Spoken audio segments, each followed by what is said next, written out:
Hello, hello, and welcome to Hygiene Elevated Conversations and Innovations.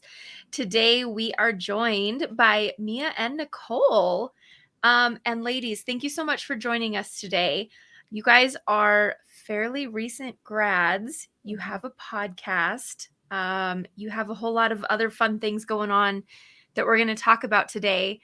But first, we want to hear, excuse me, your journey to becoming a hygienist and kind of what made you guys choose what dental hygiene. So Mia, I'll have you go first, and then Nicole, if you want to chime in and answer afterwards. So I found hygiene actually. I had actually been out on a night drinking, and a friend of one of my cousins was talking to me, and I had been telling her that I was interested in nursing and that I just didn't feel like it was for me, but I didn't know what else to go for. And she kind of recommended dental hygiene. She was a hygienist, and I think she was only 22, and she was like, "I love it. I think you could look into it, and you might find a passion for it." And I was like, okay. I looked into it. One, it had, pretty good pay that I was like, okay, I like that. Work-life balance. I do have a kiddo at home, so I wanted to be able to spend time with him. And it wasn't until I started school that I found the passion, and now it's the passion that is fueling me. So I'm really excited to continue on this dental hygiene journey. Mia, I think you're the first person to have that revelation of a night out on drinking. Yes. Everybody else has had like friend or family influence. So you're the first that it was like, yeah, alcohol. Yeah. All right, Nicole, what is your story? So my story is a little bit different. I kind of always loved teeth. I loved going to the dentist. I loved everything to do with it. I still didn't necessarily right out of high school want to be a hygienist necessarily. I had originally started, I was majoring in dance and just ended up, I don't know, not really doing anything with it. So then I did decide, okay, I think I really do want to be a hygienist. And I went to my local school, and it was a 4-year wait list, and I was like, no, I can't wait that long. So I went into dental assisting, and I was a dental assistant for 15 years, and then just tried to find the right time. My husband's military, so we moved a lot. We lived overseas, and it was just really hard to find time to do school, go to the physical school. So I just recently was able to do that, and it took me 15 years, but I finally got to the point that I wanted to be at, just mainly because I've always loved teeth, and it's always just been my passion, and now I get to kind of fulfill that. So it's been exciting. Congratulations. I mean, Thank to you. both of you, of course, but I mean, gosh, that's a long journey and career. So you definitely do love teeth if you stuck it out that long. Yeah, right. Okay, I love this duo you guys have going on because your paths on how you landed in hygiene are so different from one another. Yeah. And then you guys clearly connected so well to be like, let's have a podcast together, right? Yeah. Would you guys say you complement each other the majority of the time? Like you're very opposite, but still. Yes. Yeah, absolutely. She's so organized. She's on top of every single thing, and I'm more like I'm a slacker. So I love that. She definitely compliments me probably more than I compliment her. She's the one, that has really kind of put this podcast and this duo together, but we became friends like I think it was like day 1, day 2 of our program, and ever since we just kind of chatted about having a podcast, and then one day we were like, let's do it. Let's see. So Mia, how far into the program did you guys when the podcast idea came to life? I think we had actually talked about it probably like the first week. We were talking about how I saw her on social media and how I wanted to do something like that, and like we were kind of interested. Both of us had our own thoughts about podcasts, but didn't think about doing them together or anything like that. And then I think it was December, so about 7 months ago, that we decided, let's do it. Let's just do it together. She actually asked me, and I was like, yes, right away. Yes. Because yeah, Mia, like you're like, yeah, I'm school kid. Why not add a podcast to my plate, right? Yes, exactly. It's been good though. Now you guys have met Joffree, right? Yep. She spoke at our school. She was actually one of our guest speakers. And immediately I was texting Nicole while she was still talking. I was like, we should ask her to be on our podcast. She's amazing. Like, do you think she'll go for it? She's like, I'm sure she would.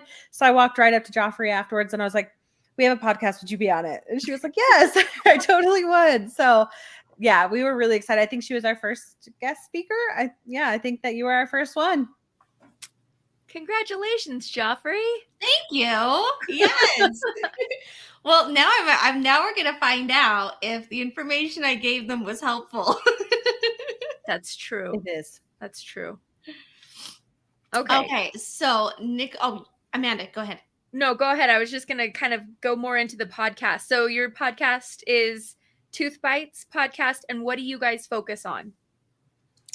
Everything. So yeah, so we are Toothbytes, and we focus mainly on school related stuff for hygiene. I think the biggest reason behind the idea for me was when I was really looking for podcasts, social media, any kind of resource to prepare myself for dental hygiene school, and almost everything that was out there was based off of a traditional 2-year program. We went to an accelerated program that was 18 months and only 1 year that was actually in clinic. So for us, it was a little bit different than everything that we were kind of hearing. But there is a lot of campuses around the nation that do the accelerated program. So I thought it would be helpful to do our own version of kind of what an accelerated program as a hygiene student looks like. So that's what we started with, is kind of how we got into school, what our school schedule looks like, all of that jazz. And then we went from there into like getting ready for boards. So we did board prep. We called them quickies, and we do just like little short versions of important knowledge that you need to know for boards. And it also is helpful for us to remember and kind of go over those things. And now that we're kind of transitioning into being new grads, we're really focusing on the new type of life that we're now living and what we need, as well as the different types of other programs. So we're doing a segment right now for 2-year students across the nation. So all different kinds of schools, we're having students come on, talk about their program, talk about kind of what that looks like. So we're trying to just be well-rounded within the podcast of just being like hygiene student based. And I think now we're going to start kind of moving towards education and like professional people coming on and talking about ergonomics, different technologies, and really, what new grads should know going out of school. I love what we do as podcasters, right? Like, we get to interview experts in our field. And I think the best education is having a podcast. Because you get an hour with a professional that is very passionate about what they do, and you get to ask them whatever questions you want.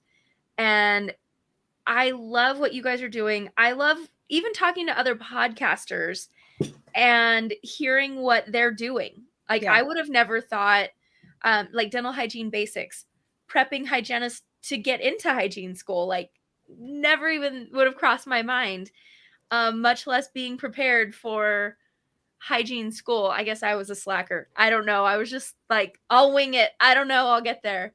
So there are just so many more resources available to hygienists. So, like, welcome to the club, guys. Thanks for bringing stuff to the table. This is awesome. Yeah, no, it was awesome because we just wanted to put in what we were kind of trying to take out. And like Mia said, I'm very much like the planner. I'm the type A. I write out lists for every little thing. So I wanted all the resources I possibly could find. And what better way to give back than to give your own resources, which is a different view on things, Mm-hmm. And that's the best motivation right there, right? Mm-hmm. I mean, I'm like the Nicole here because it was my idea to start Hygiene Elevated Conversations and Innovations. And Amanda was like, are you sure Why? I need another podcast? Literally, I was like, why? Aren't there enough? The more the merrier. I guess so. I mean, I have not regretted it once. Yeah. So I would have to say between Amanda and I'm the one with all the crazy ideas, and Amanda either gives me like the thumbs up or the thumbs down on the idea. Like, let's do that or shelf that one for later. I think Nicole's like that. She throws out a lot of ideas. I mean, I definitely have some of my own, but honestly, anything she comes up with is great. So I never have to give her a thumbs down. You're so sweet. Thank you. There's been very few thumbs down moments. Yeah. I think it's more like, let's refine that. But yeah. Yeah. And we were surprised how many people would be willing to come on the podcast. The first couple of times we were asking someone like you, Joffrey, or, you know, a professional of any kind to come on a lowly student podcast about hygiene school was really intimidating because we're like, oh, nobody knows our podcast. Like, why would they come on here? Especially we've had Brush with Britt on our podcast. We're getting ready to have Stephanie Botts from Polished Posture, some big names in dental hygiene that people know. I mean, people pay to go to their lectures and they're just willing for free to come on our podcast and spend time with us and educate, you know, students. And I was just so baffled on how easy it was, I guess, to have people that would be willing to come and share. It's been nerve-wracking though, for sure. Just because like we didn't feel like we knew what we were doing. We were like, how do we know when one talks when the other one doesn't talk? Like, do we in the beginning we said so many times in our first episode that we had to go through and edit it out. You know, it's been a learning curve, but I'm really excited that we did it. We've met so many like amazing people. I've definitely become even more of a dental hygiene nerd, and even become more passionate about it because of meeting so many different people who are like really great at what they do. You know, we've talked to the relaxed hygienist, talks about burnout and all that stuff. So we're getting educated in like every single area of dental hygiene that you don't necessarily think of when you're first beginning. So it's been amazing. We've made lots of great friends and I'm excited to see, you know, what comes from it. Yeah. You're right. There are a lot of really cool, passionate hygienists who are very easy to talk to and willing to come on the podcast. And it definitely shines a light on our profession of being like a friendly culture, like we're in this together, like of course I'll help you type of vibe that they're all putting out there. And I think that is really cool too. That was something that, I mean, Amanda and I experienced as well. I mean, I'm thinking of like the big names we've had on the podcast, and I'm just like you guys, like, wow, I can't believe that they would sit down with us. And but they're just normal people, just like us. So I agree, it is a fun experience. Let's see here. Okay, so I want to change. Let's just turn the corner here.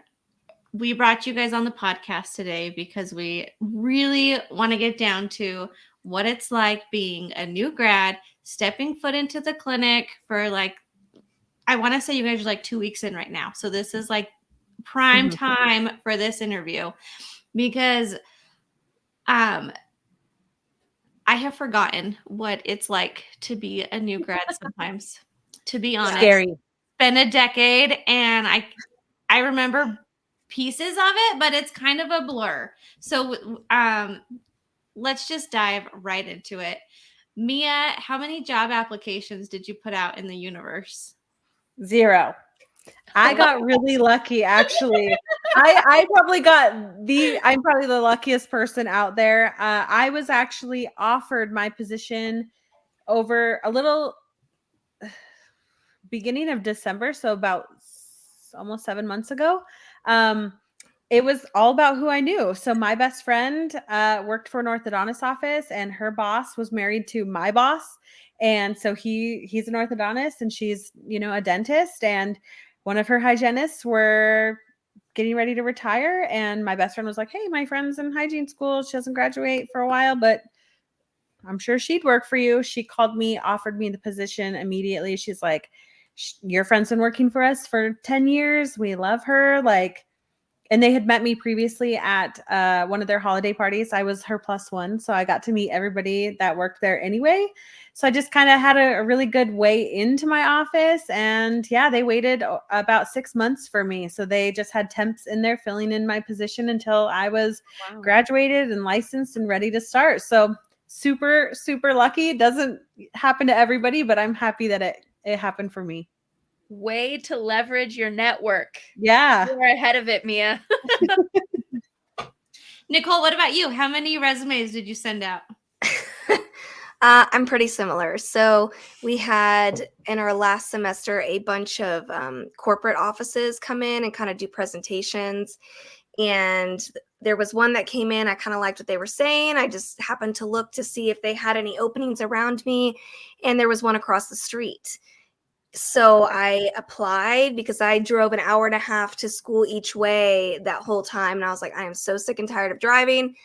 And I was like, what a perfect scenario. So I applied to this one single place. I had an interview. They hired me a couple weeks later, and I actually started working there a couple months before I graduated. Just on Fridays, I would go in and do little things here and there as an assistant. Yeah, so just one place. So what's your commute time? Like 30 seconds? It's 4 minutes. But Okay. it's seriously like such a blessing after that whole year of driving. Oh my gosh. The universe giving it back to you. Seriously, I could honestly walk there if I wanted to. I get to go home on lunch if I want. I got very lucky. The only downside is she has less time to listen to podcasts. It's true. It is true. No, I feel that. I used to commute like almost 45 minutes every day for work, and I'm 4 minutes from my work now. And yeah, you don't have time to listen to podcasts. Now I have to clean. Yeah. I'm lucky if I get a full song in, so. Yes. Okay, I'm thinking that first day, that first patient, that was so fresh for you guys. Nicole, walk us through. What was that first day like? Unplanned. So again, weird scenario. So in my office, I have a mentor, and she is wonderful. I love her. She's been really helpful. I shadowed her for many weeks until my license came in. So first day, I went in and I was not expecting or planning to see patients. They were still trying to put my column together. It hadn't been filled. And my mentor basically told me 5 minutes before the day started, you're taking my column today. And I hadn't cleaned anybody's teeth or seen a patient in about 4 months from the time that I started and graduation and all that. And I was like, okay. I didn't get a chance to look at any of the patients, prep, nothing. So it was rocky. And then she was standing over me most of the day. So I'm just like trying to figure out everything I was supposed to do. And I ended up, dropping a Cavitron. I dropped a saliva ejector. I couldn't stop the water flow in someone's mouth. I probably sent all the wrong insurance codes. I had a man who was unable to bite down on x-rays. He was just really struggled with it. And it was the first FMX that I was taking. And like I said, I've been an assistant for 15 years, but she's looking at me and she's like, can I show you maybe some tricks on how to take x-rays? I'm like, girl. And then he was licking the iTero scanner. So she thought I didn't know how to scan. So it was a pretty rocky first day. And then she sent an assistant in to teach me how to scan. And I whipped that thing out in 2 seconds. I said, it was the patient. It was not me. So yeah, it was an interesting first day. But then after that, I was okay. Gosh. Trial by fire. I guess so. She was thrown to the wolves. Yes, I was. That's what it sounds like. Absolutely. But it's okay. I grew from it, I guess. Mm-hmm. What about you, Mia? I am a nervous Nelly. I am nothing but anxiety bundled into this body. That is just who I am. I overthink every single thing. So I was scared. I mean, I was freaking out on my way to work. I was like, I don't think I could do this. What if I suck at it? I don't know what this day is going to be like. Can I even do a 1 hour appointment? I don't know, because our fastest appointment in school was 2 hours. And so I got in there and I attempted to look over notes, and I very quickly learned that not every hygienist does notes like we were taught to do. And so it was very hard to follow what this person had really had done, what they hadn't done. I didn't even know how to get to their medical history. It was a bit scary. I mean, I did make it through the day, but I remember leaving being like, I messed up. Hygiene is not for me. What if I can't do this? I'm not good at this. I'm slow. There's just no way. And now that I have finished the second week, I definitely have settled in and I found my routine and I found a lot of my speed and I feel a lot more comfortable doing it. But that first day I was like, have I ever even scaled a tooth before?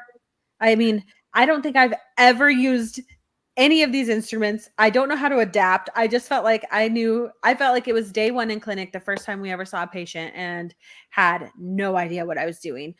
And then I have told Nicole this, I felt like I had this really large, loud clock in my room, just tick, tick, tick, tick, tick, I felt so stressed and pressured, like 1 hour, the doctor needs to come in here soon. And I'm just now scaling and oh my gosh. I mean, thankfully I only ran, I think it was like 10 to 15 minutes behind, depending on the appointment.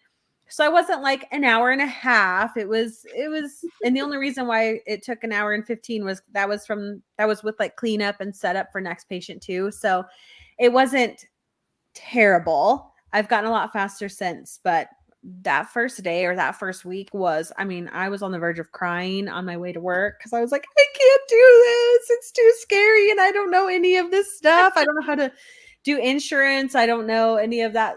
It was definitely terrifying, but for anybody that's listening, you can definitely get through it. You can do it. If I can, you definitely can.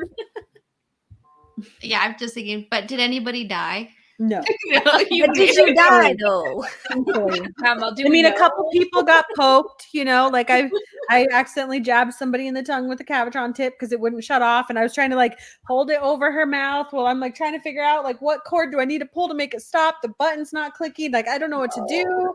And, I was like, oh my gosh, I'm so sorry. I just poked you in the tongue. Like, I just felt so embarrassed. Like, I guarantee every single patient I saw that first week was like, she's a noob. She's new. I know she's new. It was stressful. I think, I told you I can remember bits and pieces of being a new grad. And one of the things I remember is completely pretending like I had been doing this forever. Mm-hmm. Like, I did not tell anybody I was new. Yep. That's like what we've been doing. That's the most Joffree thing you could have ever said. Like, Joffree is a great bluffer. And I mean that in a positive way. There's many a story if you listen to the podcast where it's like, I've never told them I didn't do a double hygiene. I just told them I could. Like, you never did. I remember that story. But I mean, it's true. That was, I don't know if it was you or somebody gave it. I think it actually was you that gave that piece of advice to us in class, saying, don't ever tell somebody that you're new. Like, don't tell somebody that you're right out of school. So anybody that has asked me, are you new to the office? I always say, I am new to the office, but I've been in dentistry for 15 years. There you go. There's no lie there. There's no lie there. Exactly. It's all about how you say it. So we've been telling our patients, like, if they ask, because like I'll tell them I'm new to the office and they'll be like, oh yeah, where did you work before? And I'm like, oh, I actually worked down in Aurora. Oh, how long have you been a hygienist? I've been working in hygiene for almost 2 years now. Yeah, like, count your school time. Like they have no idea. But I mean, sometimes when an accident, like poking somebody in the tongue, I'm like, I promise I'm not new. I'm not new. Yeah, it's like even when I temp now, if I were going to temp, which I don't like to do, but if I do and I don't know how to work things in the operatory, I'll tell the patients, oh, I've been doing this for a long time. I've just never done it in here before. So give me a minute to figure out this chair. It's like driving somebody else's car. It's, Yes. you don't know how good the brakes and the pedals are. Yeah. I tell patients, like, if I'm temping, like, I know what I'm doing, just not how I'm doing it. That's a good way to say it too. Yeah. Okay, so what has it been like being the new person on the team? Mia, how has the team embraced you? I was really nervous because the hygienists that I work with, they all have been in the field for a very long time. I think one of them, it's like 23 years. The other ones are like 33 and up. So they've been in it for a long time. There's one of them that's been working just at that office for 25 years. So I'm the noob. But they really have embraced me. They are totally there to help me. I thought I was going to be, because, I've heard some horror stories that when you very first start, especially like as a brand new hygienist, if you're going to be with a lot of experienced hygienists, that sometimes you kind of come in and it feels like you're stepping on their toes and they might be a little bitter towards you. They have not been towards me at all. They have definitely helped me anytime I have a question. Yeah, I feel like I fit in right away. And, you know, in other jobs that I've had in the past, it takes a good while for you to feel like you're a part of like the work family, but I feel like I'm getting right in there right away. So 2 weeks in, and yeah, I'm having a good time. They've definitely embraced me. I've actually had some of them ask me about, staging and grading because they don't understand it.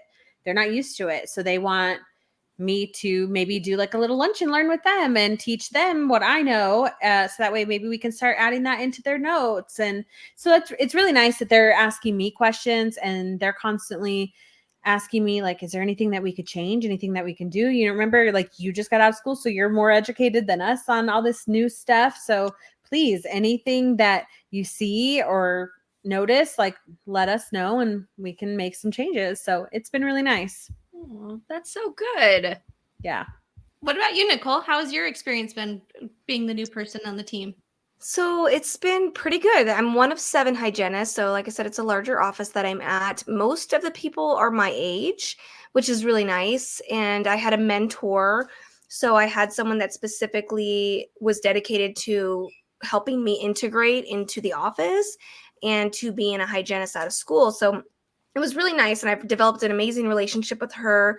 And we have a great hygiene assistant that does my nails outside of work. And we've gone and done lunches. So I feel like kind of getting a part of the team, I feel really comfortable with that. I kind of went in with guns blazing, though, on several issues that I had with the way things were being done in certain ways, the way that laser was being done for SRP patients. I had like a sit down with the doctors about it and was like, your hygienists don't even know how to do, this for this technology. And I tried to do it as like respectfully as possible, but basically I just brought to their attention my concerns and the way that I wanted to do things. Because what had attracted me to that office was they were like, you have your own room and in your room you practice how you want.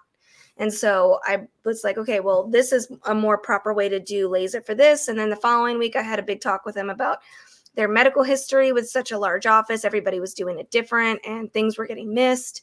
And then this week I had another sit down with them about how, the saliva ejector is not a proper excavation tool for saliva while using aerosols. And so we had a big talk about incorporating maybe a relief or an isolite, something that was more OSHA compliant, ergonomic, and better for the patient. So I've been a little mouthy, but I've had support from all the hygienists. I've kind of talked to them on the side. We have a group chat that they didn't have beforehand, and I suggested that. So I kind of feel like I'm sort of changing things, but I've tried to do it respectfully. And so far, everyone has been really kind about it. And they haven't been like, who is this girl? Get out of here. They've been like, all right, yeah, cool, let's do it. And I don't know. I feel like it's going pretty well.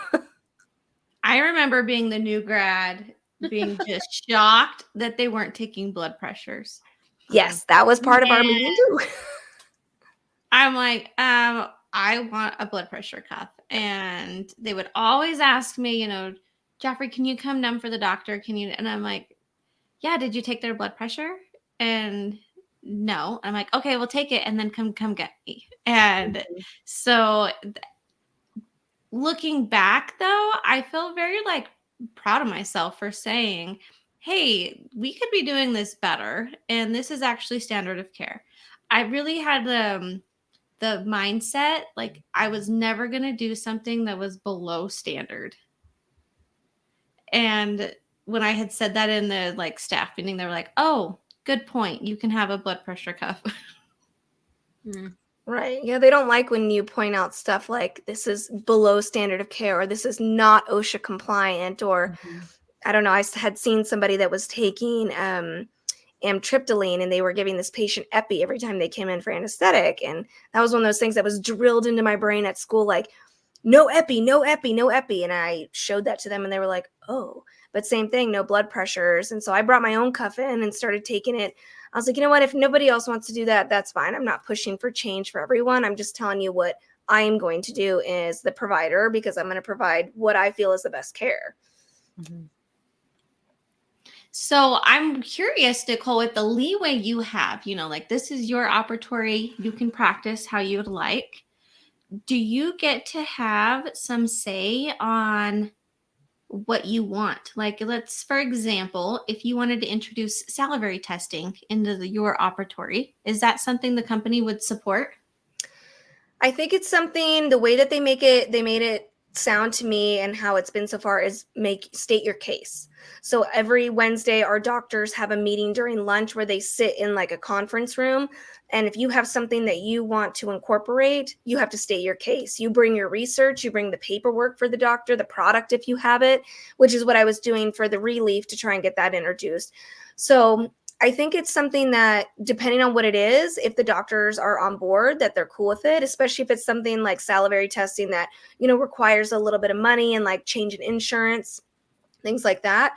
Because like with the laser, I'm trying to incorporate the laser assisted periodontal therapy. They're really just mainly using the laser bacterial reduction right now, which is great, but it's not really meant for, SRP patients. It's really meant for like gingivitis type of stuff. So I was explaining to them how that can actually increase their revenue, because you can do more of a, by tooth sort of payment rather than full mouth. So I think as long as you're bringing that to them, if it's going to cost something to order, they seem pretty open to it, as long as you're explaining to them why you're doing it. That's what I've seen so far. But like, we have a girl in our office that she practices very holistic. She doesn't believe in fluoride and things like that. She still does offer it if patients would like, but that's kind of what they are like, you can sort of promote what you want and not what you want, kind of thing. I like that. And it sounds like it's great that they're even like entertain the idea. Yes, yeah, and I appreciate that they respect that, and I feel like that is one thing too that I've noticed.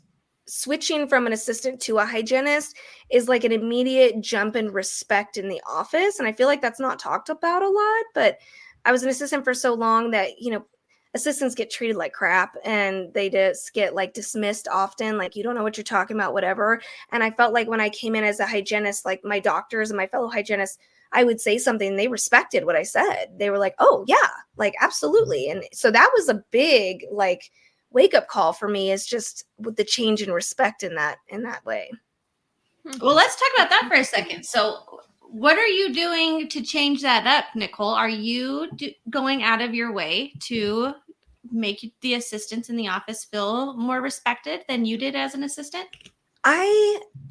So I mainly like, so our office is so big that we have a whole section of doctors and their assistants. And when I see them in the hallway, I definitely talk to them, and I've, created a relationship with them, but I actually don't see a lot of our assistants throughout the day.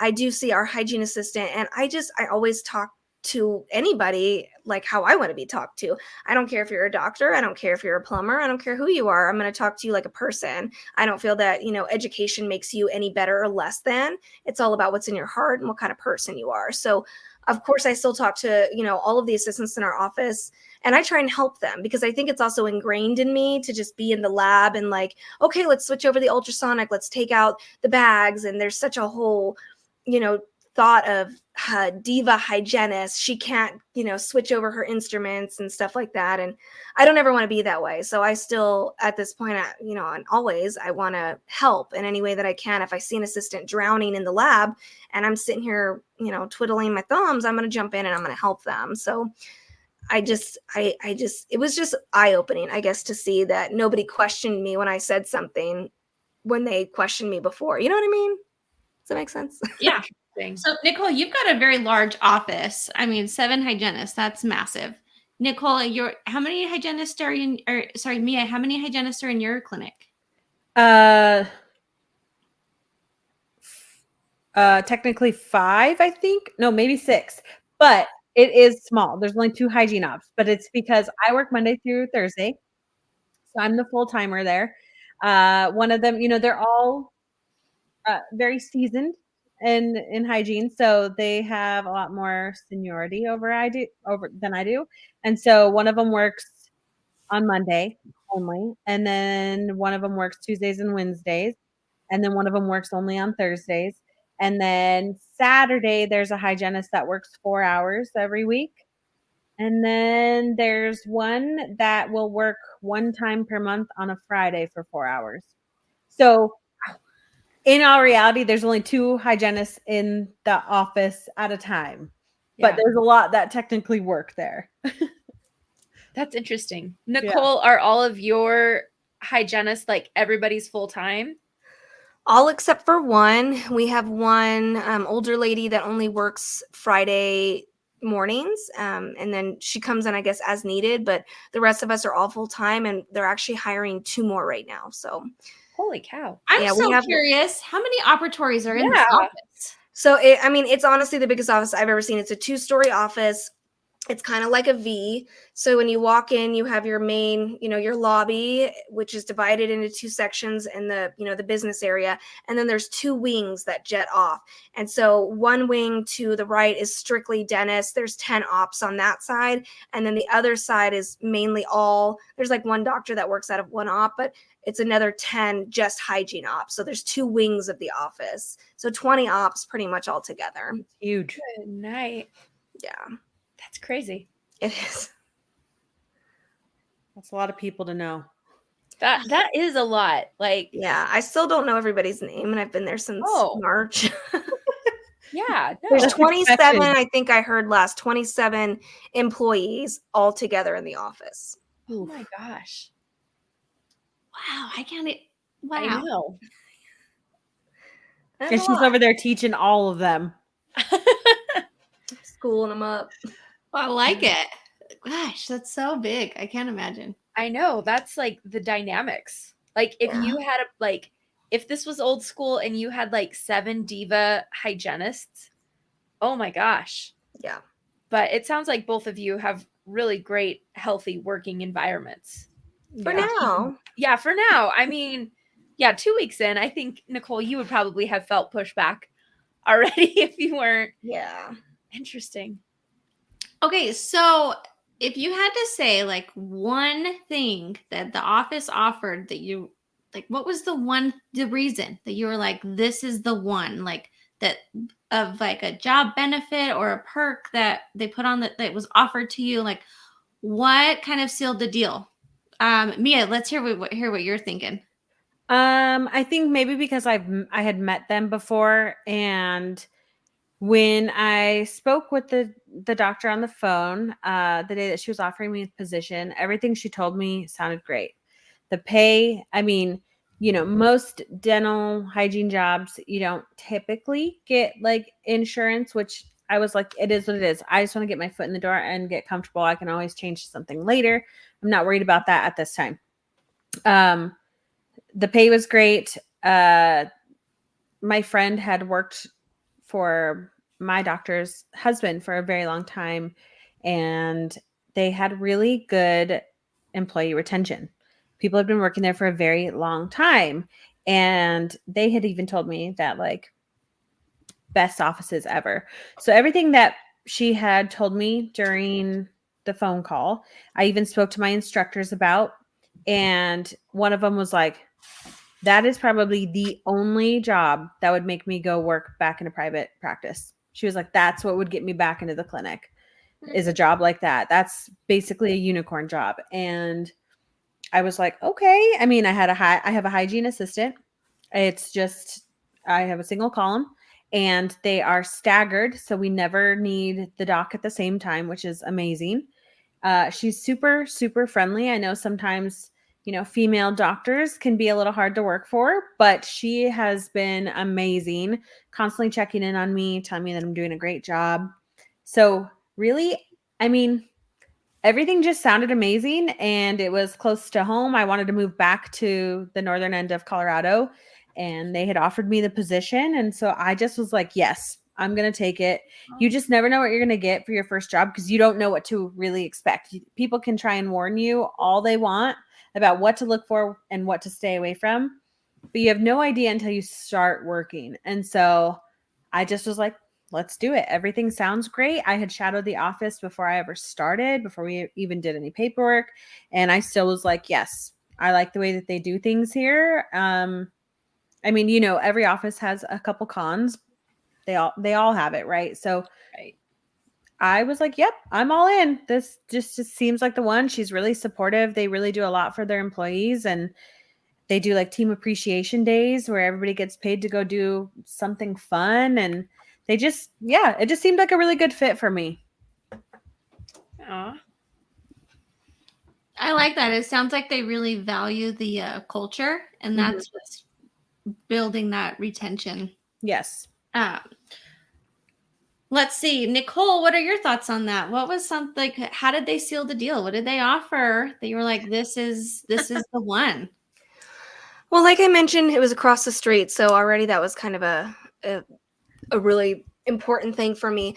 But what I really liked was the flexibility that they offered, such as, you know, it's your op, you practice how you want. That was kind of like, oh, okay, no one's dictating me.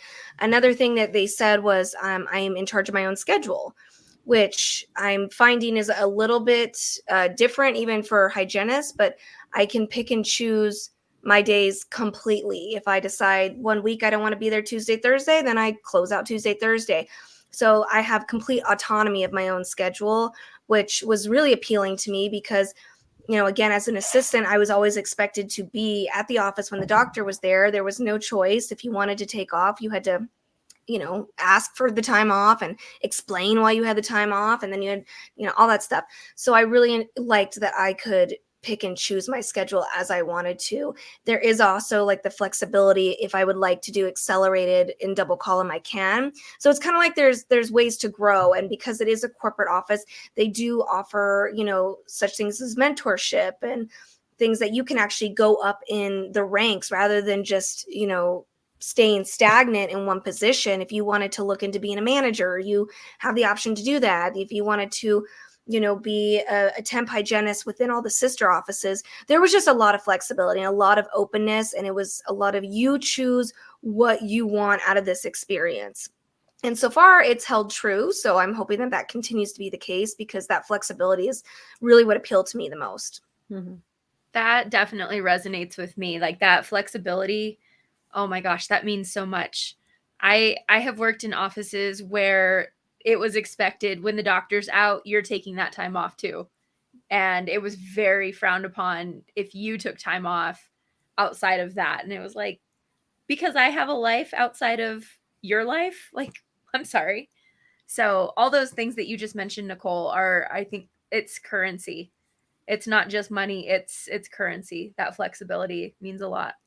Yeah, absolutely. And even like we had an office renovation for 3 weeks, and instead of being like, oh, yeah, you can't come in, they're like, well, there's not much you can do, but if you want to come in and clean, you know, that kind of thing, they still gave us like options to come in and make our hours. And I've never worked corporate prior to this job. I've always worked for small private dental practices. And so it's cool to me too that if there's ever like an issue, you have someone to go to, because you hear those horror stories about like doctor's not paying, or, you know, they're telling you have to clock out for lunch and stuff like that. But in a corporate, you know, position, they have to follow the rules, and they do follow the rules. And if there's a problem, you have higher ups to go to rather than just the doctor that screwed you over. You can't really go to him. You know what I mean? Yeah. Okay, I'm curious about the pay models in your guys' office. You know, let's hear from Mia first. But Mia, is your office like, is it hourly? Is it a collections, a productions pay? Are there bonuses? Like, what type of pay are you getting in your office? I mean, don't tell us the dollar amount, but just the Yeah. stat.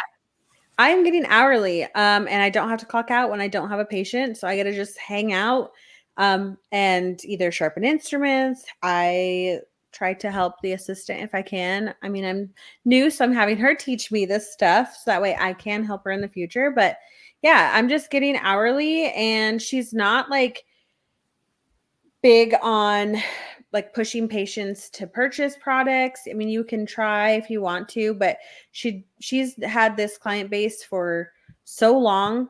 I think it's been somewhere between 25 and 30 years that she's had her practice. So she knows every patient. She doesn't believe in forcing them to purchase certain things if she doesn't think that they need them. she really doesn't want to make it like that. She wants her patients to feel really like comfortable and at home there. And that way they feel comfortable.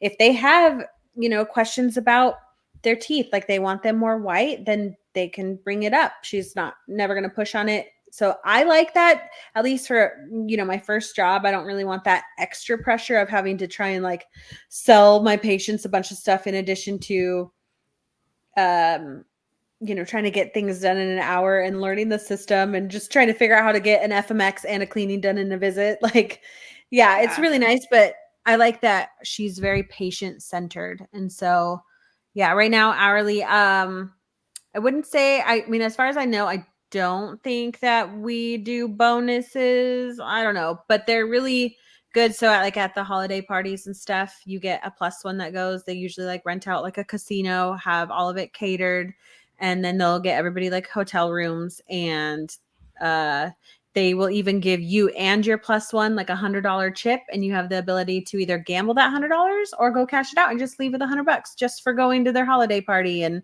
so, they do a really good job at taking care of their employees. So I'm not bummed that I don't get bonuses. I'm okay with my hourly, and that's good for me. Okay, Mia, I can't wait to see these holiday party photos on your social media. The holidays will come. We're already scheduling 6 months out in December, so Yeah, okay. It's gonna be fun. Nicole, what about you? What's your pay structure like? My pay is hourly, and we do have a bonus system. So if you make over $12.50 in a day, you get 5% of that. If you make over $17.50 in a day, you get 7% of that. It has been a little difficult to make that, but again, I'm kind of not really seeing a lot of the hard-hitting stuff quite yet. So we'll have to see. I feel like a lot of times that's really achievable if you're doing an accelerated column. So that might be something I look into in the future just to try it out and see what it looks like. I actually had to accelerate a patient yesterday because we had a hygienist go home for an emergency. So that was interesting. And then we offer they have really good 401k options. Health and dental obviously is taken care of. So they had I think because it is corporate, they're able to do that kind of thing, but they have a lot of benefits in that, and having, the insurances and stuff. But they also do pay for all of our CEs, and they do frequent meetings like communication and team meetings where they have several offices come together. Like just this past week, we had one, and it was almost like a field day. They put together all these like activities. We were outside in our shorts. We all had matching t-shirts, and we were playing games with like balloons and, playing water balloon stuff. So they do a lot of like team outing events and team building, and they don't make you clock out for any of that. So you're getting paid for all of it. They do this big meeting, I think every 1 or 2 years, where they send everyone to a city. They pay for everyone's flights, hotels, and it's a weekend of CE. So I feel like to me that's good stuff. I love anything that's like team building. That's always been my favorite in an office. So that's a bonus to me. And I would imagine too, with an office like of 27 people, I think you said, I think that is pretty important to like create that cohesive structure. So you're not feeling like such like, oh, that's the dental assistant side. Oh, that's that. So yeah, I think that team building for such a large office is very smart and a very good investment on their part. Mm-hmm. I agree. Okay, so I'm curious, Nicole. It sounds like you have your eye on something other than just being in the clinic, whether that be growth within a corporation or I don't even know, but I have a feeling that you have your eye on something. So I'm just wondering, what is it? I don't really know yet. So I'm active in our ADHA component here in Colorado, and I'm the alternate director of our southern region down here. And our current director is trying to step away. So I'm trying to go into her place and take over a little bit of getting people together hygiene-wise in the southern part of Colorado for the CODA. And, I also have my social media where I'm trying to just share very real what life is like as a student and now as a new grad. And we have our podcast. So I feel like I have my hand in a couple different options. So I really eventually would like to get into speaking. I really do want to get into, maybe teaching a CE course. I think my dream is to be able to, go to these conferences and not be the one in the crowd, but the one up at the stand. And I want to educate people. I don't want to be a teacher. I don't want to teach hygiene schools, even though it kind of sounds like I do, but I don't. I want to do something a little bit more non-school related and be able to, do something along the lines of writing and speaking, I think. I think you're on the right path. Oh, thank you. What about you, Mia? And what does the future look like for you? Oh, I have no idea. For right now, I really just want to get comfortable with, being a really good hygienist. Like being 100% sure that my patients are walking out of that door way better than when they walked in. Like, I want to make sure that they feel that they can trust me, that they want to come back. I want to establish, a really good rapport with my patients and get to know this large patient base that's been going there for a long time. In the future, I don't know what I want to do. Me and Nicole have toyed with an idea. I actually told her when we very first started and we were both kind of like venting about our experience for our first week that like it would be really cool to like start your own practice and make it to be like the best place a hygienist or an assistant has ever worked and format those appointments based on like the need, right? So like maybe an hour and a half for certain types of appointments instead of an hour for a prophy. Like give them an hour and a half to really be thorough and do all that stuff and make them never feel that panic of like, oh, I'm running behind. But it gives them a little bit more of a work-life balance even while they're working, So we played with that and we kind of joked and said like maybe we can one day own a practice together because in Colorado you can. I don't know. We'll see what happens. I'm not brave enough to be a speaker like she is. I'm going to leave that to her. I have toyed with the idea of one day being an instructor. I wouldn't necessarily want to do like the lecture portion of it because I don't want to be grading papers because, I don't even want to read my own when I have to write them. But I would be okay with being like a clinical instructor. Like I really want to be, if I ever choose to go that route, I want to be the instructor that everybody can ask their dumb questions to. When you are embarrassed and you're like, I don't want to ask them this. They're going to think I'm stupid. Like, I should know this, right? I had lots of questions I should have asked when I was in school and I didn't. And I also never felt brave enough to ask my instructor to like hover over me and watch me scale for a few minutes, like when I was using, just hand scaling. And I wish that I would have done that, but I want to be that instructor that they trust and feel comfortable and being like vulnerable with me. And I really want to take the time to give back to them and make them truly feel like they're going to succeed. Because I mean, we had great instructors, but I never utilized it. I didn't ask them. I was too nervous.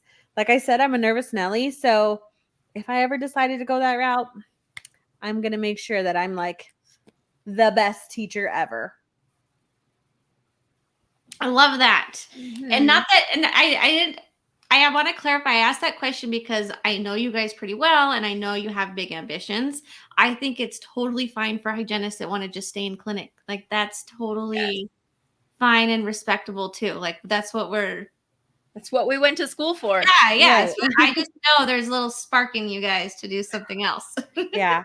Well, I think it's nice because we thing dipped our about it. toe in it early. We dipped our toe in Yeah. what else a hygienist could be a little early, like before we even got licensed or even graduated.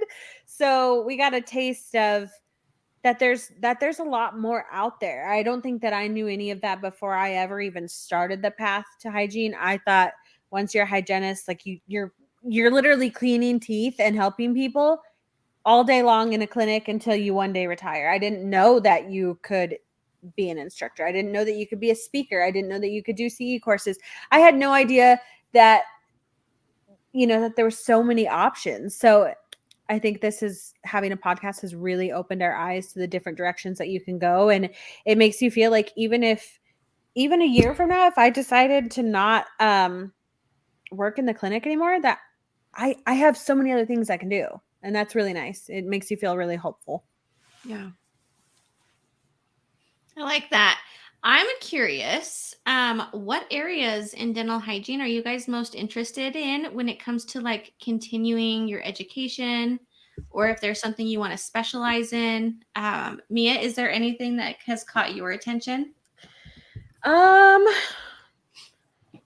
I don't know. There's been a couple things I've been seeing lately. I recently saw something that Brush with Brit had talked about like hygienists working in like an OBGYN office, like taking care of, pregnant women and their oral health. And I didn't know that that was like a thing, but there are some offices that have a hygienist that works at their practice just for hygiene or just for cleanings for pregnancy. Cause pregnancy gingivitis and stuff. I think it's What a cool really, idea. yeah. And then, that there's the possibility that one day we can do Botox, and I don't know, there's just a lot of stuff, but right now, like continuing education courses that I'm really interested in taking are like advanced instrumentation, really learning about like myofunctional therapy and screening for oral cancer, because yes, we learn about it, but when you're out of school and you're not immersed in it for 2-3 months or however long in between, you're like, I forgot what that's called, or I forgot. And when you're in a hurry, you're kind of like, no, everything looks good. And I don't want to be that person that misses anything. I want to be the person that if my patient has something, I want to catch it and make sure that they go seek the help that they need for it, and make sure that it's either, okay, and that it was nothing or, that it helps save their lives, so. Yeah. What about you, Nicole? Is there a special category like you're eager to learn more about? So I really like learning about probiotics, like BioGaia's whole situation. I really love like holistic, like herbs and ways that we can help fix things without doing like hardcore medicine. But I also believe in like the dental medicinal integration. Like Mia was saying, having a hygienist in an office, a medical office, or having like a medical office with a dental office combined. So, if you're getting high blood pressure readings or something else is going on, you can just bring them right next door and have a doctor come in, or something that, and I know that's coming in the future, that integration with both fields, like it should always be. And I think it's really interesting too, that kind of coincides with having the probiotics like BioGaia that decreases the bacteria from periodontal disease. That really interests me, because learning more about how periodontal disease and the bacteria that causes it also causes heart disease. It causes, Alzheimer's. And I was telling a patient that the other day, and she was like, "You've got to be kidding me. My mom has Alzheimer's. She also has periodontal disease."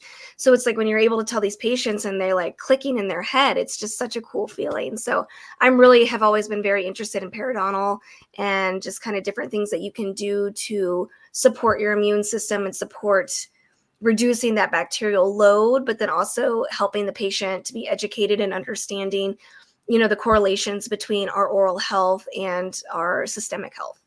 Mm-hmm. I love it. So beautiful. Gosh, you guys are so inspiring. Like, I love listening to you guys and your responses. Like, it's so refreshing that you guys have these like fresh eyes on things and this just new perspective, and you're just diving in head first into this whole new world of being dental hygienists, and you're doing a phenomenal job, by the way. You made it past day one. You're gonna just be stellar now. Yeah, we got past the scary day, so we're good now. We're good. We made it through. I think the fact that you guys are already thinking about your CEs instead of saying, forget it, I just graduated, I don't care about CEs right now, says a lot about you. Because yeah, I was definitely like, I don't care, I'll figure that out in like 6 months. Yeah, we're doing one tomorrow morning. Like, we're waking Oh up my to do gosh. a CE course. I've already done one a couple weeks ago. Mhm. I mean, I think there are a lot of them that I have already gone to. I mean, they didn't count towards our license back then, but they were really like eye-opening to a lot of stuff. I went to one time where it helped you like identify the signs of abuse, and there were so many things that you kind of like, yeah, you can see a black eye, like that would be normal, and kind of ask them, like, like what happened, or try and ask any questions about that. But there were so many other signs like the cheekbone being lower than the other one. And that just means that maybe they've been having it for a long time. It's been something they've been kind of having to endure for many, many years, and no one knows about it. No one's ever asked them about it. And I don't know. It was just really eye-opening that, like, dang, there is so many other things that I could be doing. I'm not just cleaning these people's teeth. And like, I knew that we were educating them on, nutritional needs and like how to take care of their teeth, things that they didn't know. But there are so many more like things that I can educate my patients on or help them in other ways that I didn't know I could do before I went to dental hygiene school. So I'm excited about CEs because we're new, and the more I can learn now, the more I can implement later. Nice. I like that. Let's see. I'm curious, Mia, what is your favorite instrument so far? Oh, my favorite one ever is actually the Jack Be Nimble Slim. That's my top. I love it. I mean, before that, it was the Nevi, though, because we had like a basic set of instruments, and that was my favorite. But I purchased some with a student discount right before graduation just to kind of learn some other instruments. And I swear I could probably clean an entire mouth with just that instrument. Like that, it's the one, it's a chef's kiss. I love it. Amanda, what's your favorite? I've never even asked you this. Oh, like we haven't gone there yet. No, a Nevi. Honestly, I love a Nevi. I'm a universal. Like I have Gracie's, of course, but 9 times out of 10, it's gonna be a Nevi. What about Nicole, you? what about yourself? Same, honestly. I love my Jack Be Nimble Slim. I love my Montana Jack. I love my Nevi. I mean, it's just a beautiful instrument. Yeah, I'm a sickle girly, man. Like I really think you can give me any sickle and I'll be like, yes. Yeah, She's so pretty. I can clean She's them out. so pretty. Yeah. Are you team sickle, Joffrey? Yeah. Okay. My favorite 204S. I do like the 204S too, yeah. Oh, it cleans a premolar so good. Yes. Mm-hmm, it does. Get right in between those lower anteriors perfectly, where my maybe my more popular scalers might not be super sharp anymore, but that 204S will always get in there. Yeah. Always. Every time. I guess that comes second to the Cavitron, though. Well, yeah. Just pull goes without saying. Yeah. Cavitron. Okay, I should have said number one. Cavitron. Yeah. It was assumed. Yes. It was Cavitron is Bay. Yeah. Okay. So we always close these podcasts with the same questions, and we're going to have to tweak them just a smidge since you guys have just finished school. But okay, in your 2 weeks of practice, what concept have you learned that you're like, I can't believe I didn't learn this in school? Whoever it feels ready to go ahead and let us know what your thoughts are. My biggest one was honestly a pretty big mistake that I made with insurance. And it was not realizing that you couldn't do a full mouth SRP in one day. I haven't had any patients that have really wanted an anesthetic with their SRPs. And I had a man ask if he could just get it all done in one day. I had no idea that was an issue. So I said, sure, why the heck not? Did his whole mouth, walked him out, and the front desk was like, what did you just do? I said, oh, he can't come. He's busy. He can't come back. They're like, no, the insurance is not going to pay for that. And I was like, I'm sorry, what? And they're like, yeah, we're going to have to write that off. And I was like, oh my God. So that was a concept I did not know and now do. So that actually, Nicole, so that is something that when our front desk is verifying insurance, that's one of the questions they ask, because there are some insurance that do. Okay. That's good to know. Yeah. So that's one of their standard questions is do you pay if we do full mouth in one day? Is that allowed? I have to see if they can't get that maybe I don't know, more calibrated, because I don't even know where to look for that kind of information, nor did I know that was even a thing. So yeah, they have to ask. Okay. They have a whole sheet whenever they're calling, and they have specific codes. But with SRP, that's one of them that my office asks is that allowed? Okay. Nicole, I actually had a very similar experience as a new grad with insurance and SRP, and that was I had enough time to start one quad. So I did the one quad. MetLife will not cover just one quad at a time. Oh. So yeah, that one quad I did was not Also good to covered know. by that insurance. Yeah. Any other insurance would have been fine, but that one. So anyway, you're gonna learn these kind of things forever. Those types of scenarios are never gonna go away. Nuances. You always remember them, and you just don't make that same error Yeah. again. Like hygienists are just so good at acclimating and like retaining and going with the flow and stuff. Like you'll be like, oh, we're not doing that again, and it won't ever happen again. Like, Absolutely. what about you, Mia? What's something you were like, I can't believe I didn't learn this?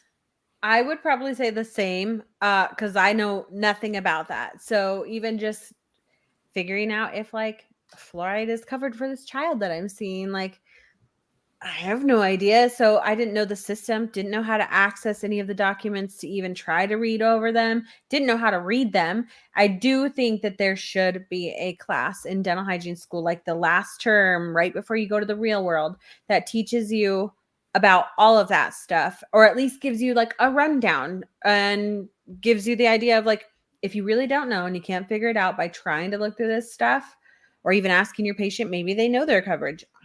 I don't know, run up to the front and for a few seconds and just be like, hey, can you check on this for me really quick while I am doing this for this patient or something? I think it would have been really helpful to know that, or have our instructors give us a heads up on what we could expect in the real world, because it's a lot different than school. Like we had paper charts, we had, it's just a lot different. The sequence is different on how we do things, and you know what you know in school, and then you go there and you're like, I don't know what I'm doing. So it would just be nice to know what to expect and what we may see and run into, and maybe how we could change that, how we can bring it up with our doc and be like, hey, so I noticed this. I was wondering if we could change that to this. Nicole's doing a great job at that, but I obviously need a little help. So I wish I would have learned a little bit more about that, because I'm a nervous Nelly, like I said. You get braver and braver every day, though. Just wait, Mia. You're going to be bossing people around in no time. I hope so. With every mistake comes more courage. Yeah. All right, Amanda, you want to ask our last question? Yes. Okay. So I know it's only been 2 weeks, but what piece of advice do you wish you could go back and give yourself as a new grad?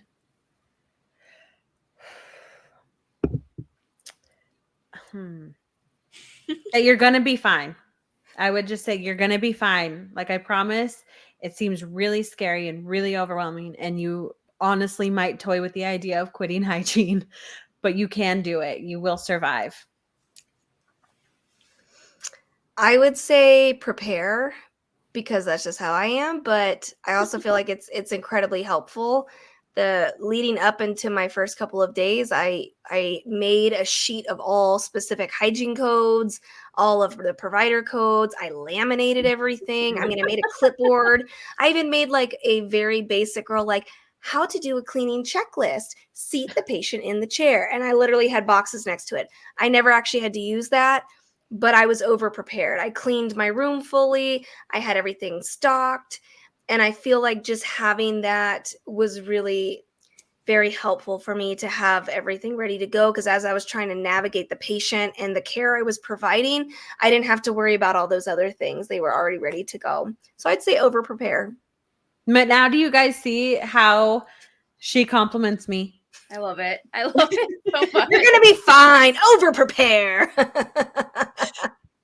There is so much to over preparing, Nicole. Like I can speak to that, because it's not even just like about having the list. It's about just thinking through the process. Right. That really kind of puts you in that mindset.